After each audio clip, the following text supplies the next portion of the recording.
Hello everyone, my name is जाल प्रजापति और आज के वीडियो में हम डिस्कस करेंगे ब्रिगेड वेंचर लिमिटेड के आईपीओ के बारे में। इन डेप्थ में जानेंगे कि कंपनी करती क्या है, उनकी फाइनेंशियल पोजीशंस क्या है और लास्ट में कंक्लूड करेंगे कि ये आईपीओ को आपको अप्लाई करना चाहिए कि नहीं करना चाहिए। तो वीडियो में एंड तक बने रहो। तो चलो स्टार्ट करते हैं आईपीओ डिटेल्स से। तो आईपीओ 24 जुलाई से लेकर 28 जुलाई तक ओपन रहेगा। प्राइस बैंड की बात करूँ तो वो 85 रुपीज़ से लेकर 90 रुपीज़ तक रहेगी। अगर minimum investment at upper band की बात करूँ तो वो 14,940 रुपीज़ रहेगी और कंपनी की इशू साइज़ रहेगी 759 करोड़ रुपीज़ और पूरा का पूरा company as a fresh issue ला रही है।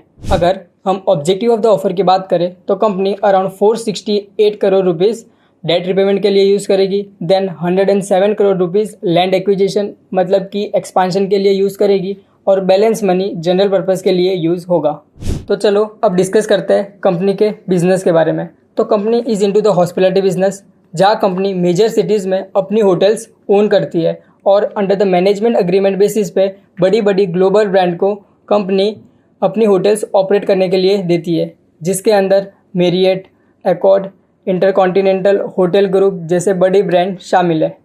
अगर कंपनी की करंट पोर्टफोलियो की बात करें तो करंटली कंपनी के पास 9 होटल्स है जो बेंगलोर, चेन्नई, गिफ्ट सिटी गुजरात जैसी मेजर सिटीज़ में है। और अगर हम कंपनी की एक्सपेंशन पाइपलाइन की बात करें तो करंटली 5 होटल्स अंडर डेवलपमेंट में है। अगर हम कंपनी के फाइनेंशियल स्नैपशॉट की बात करें तो कंपनी का performance year on year basis पे अच्छा देखने मिला है, जहाँ रेवेन्यू फ्रॉम ऑपरेशन 17% से बढ़ा है और ईबिटा मार्जिन भी कंपनी ने अराउंड 35% का मेंटेन करके रखा है। अगर हम एवरेज ऑक्यूपेंसी की बात करें तो भी वो FY 2025 में 77% है।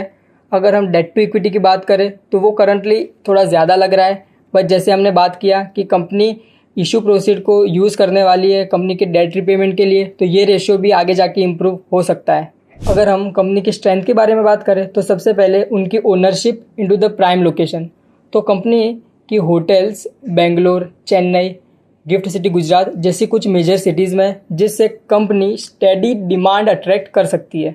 अगर सेकंड स्ट्रेंथ की बात करें तो that is partnership with the global top tier brands, जिसके वजह से कंपनी की प्राइम पोजीशनिंग होती है मार्केट में और ऑल्सो ऑक्यूपेंसी भी बढ़ती है। अगर हम कंपनी की थर्ड स्ट्रेंथ की बात करें तो वो है डाइवर्सिफाइड इनकम सोर्स। कंपनी को ना ही सिर्फ होटल से पर कन्वेंशन सेंटर और रिटेल मॉल स्पेस से भी एक स्टेडी इनकम आती है। अगर हम कंपनी के रिस्क के बारे में बात करें तो सबसे पहला है high dependency on the global brand.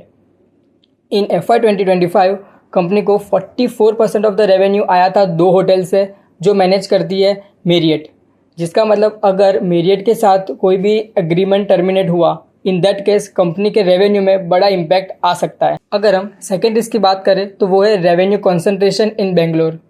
In FY 2025 company को around 63% of the revenue Bangalore city से आया था। तो मतलब कोई भी जियोग्राफिकल डिसरप्शन हुआ इन बेंगलोर तो उसके वजह से कंपनी को अफेक्ट हो सकता है। अगर कंपनी की थर्ड रिस्क की बात करें तो वो है एग्जीक्यूशनल रिस्क। करंटली कंपनी की 5 होटल्स अंडर डेवलपमेंट में है, तो अगर कॉस्ट ओवररन होता है या तो डिले इन कंस्ट्रक्शन होता है, उसके वजह से कंपनी में फ्यूचर ग्रोथ में प्रॉब्लम आ सकती है।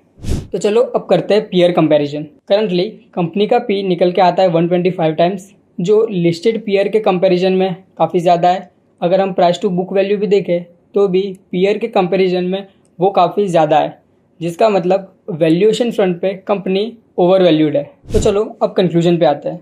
ये प्राइस पॉइंट पे कंपनी ओवर वैल्यूड है। अगर हम पीयर से भी कंपेयर करें तो प्राइस टू बुक और price to earning ratio significantly high है, जिसका मतलब अगर हम फ्यूचर ग्रोथ और डेट रिडक्शन दोनों को भी कंसिडर करें तो मार्जिन ऑफ सेफ्टी ये प्राइस पॉइंट पे बहुत कम निकल के आती है। ऑल्सो कंपनी में एग्जीक्यूशन एंड कॉन्सेंट्रेशन रिस्क भी है। तो ये सारे फैक्टर को कंसिडर करके हम रेकमेंड करेंगे कि you should avoid this IPO। अगर ये वीडियो आपको हेल्पफुल लगा है तो वीडियो को लाइक करें, शेयर करें, हमारे चैनल को सब्सक्राइब करें। मिलते हैं नेक्स्ट वीडियो में। Thank you. Investments in securities market are subject to market risks. Read all the related documents carefully before investing.